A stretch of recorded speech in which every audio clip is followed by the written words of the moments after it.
This is the screencast for section 2.1, example 7. We're going to look at right hand, left hand, and two-sided limits. This is something you explored a little bit in pre-calculus. A right hand limit occurs when x approaches a value from the right.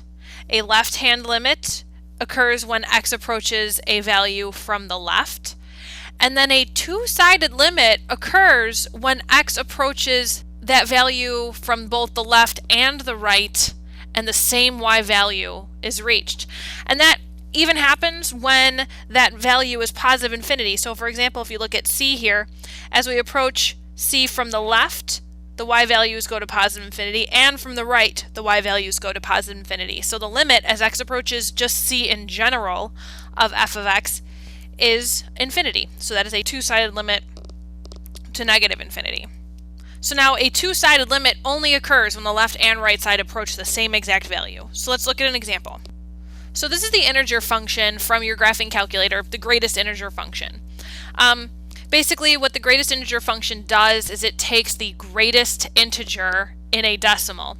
So for example, 1.1, 1.2, 1.3, all the way up to 1.9999999 is going to have a greatest integer of 1.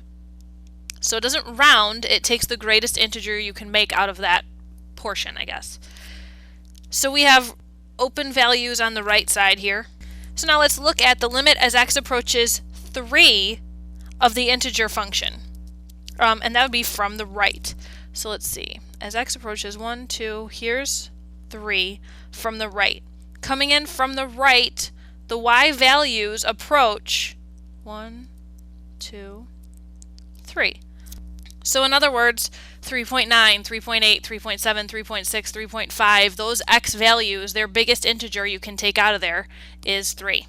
Now looking at the limit as x approaches 3 from the left of the integer function. From the left, you've got 2.1, 2.2, 2.3, 2.99999. Those y values are all at 2. So the limit as x approaches 3 of the integer function from the left is 2. So we can actually make a conclusion. We can say since the limit of f of x as x approaches 3 from the right of f of x does not equal the limit as x approaches 3 from the left of f of x, then the limit as x approaches 3 does not exist. So we have a limit from the right, we have a limit from the left, but the limit as x approaches 3, the two-sided limit, does not exist. So let's look at the now try problem. Number 31. The limit as x approaches 0 from the right of the integer function. So we're looking at the integer function again. Let's see. 0 from the right is going to be 0.9, 0.8, 0.7. Those values, those y values are all 0. So as x approaches 0 from the right, the y values are going to equal 0. The limit as x approaches 0 from the left, those values are all negative 1, so the y values approach a negative 1 as we're coming in from the left, approaching x equals 0.